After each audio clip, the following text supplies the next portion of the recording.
Hello and welcome to week 2 of the latest book group. We've got this week chapters 3 and 4 of Just a Thought by Amy Johnson, and I'm going to pick something today from chapter 3 which is about who you are. And in fact, sorry, no, it's the opposite. It's who you think you are. Chapter 4 is who you are. And there's this bit where I really loved this quote that Amy wrote, where she said, "False positives are favoured over false negatives when we're facing actual threats."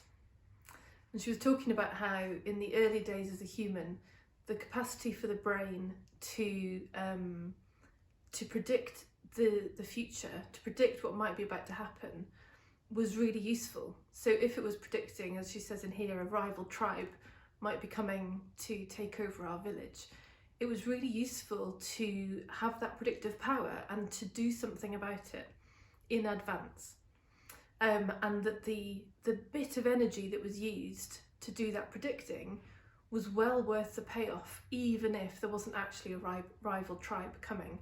It was like, if there is a rival tribe, brilliant, we've predicted really well, and if there isn't, then oh well, no biggie. It's just been a small amount of energy that said, oh, a tribe might be coming, let's prepare, and then oh well, it didn't happen.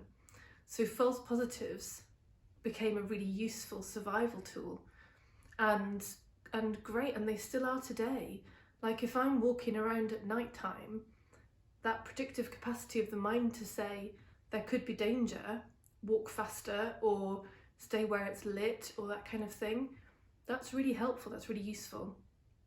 But notice how now, in this world where actually the vast majority of the time there aren't imminent physical threats to our survival, what we have instead is a really, really creative imagination, including an imagination that tells stories about me, that I'm like this and like that, and if you're going to do that activity, then this might happen, and so you'd better do this first in order to protect yourself.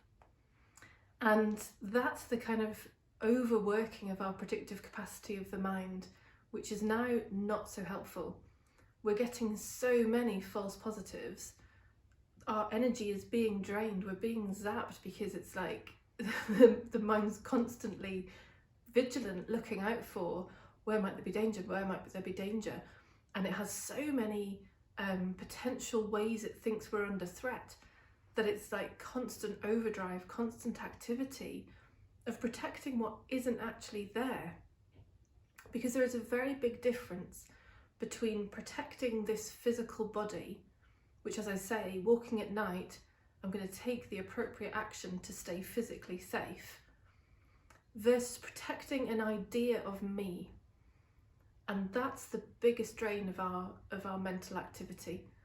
Protecting literally an idea, an identity, a character, a load of thoughts in the mind about this is who I am and this is how I am and this is what I'm good at and this is what I'm not good at and this is the kind of relationship I can have and I can't have that, and this is the kind of way I work and I can't work another way. All of those are nothing to do with the physical safety of this body-mind. That's purely an activity of thought.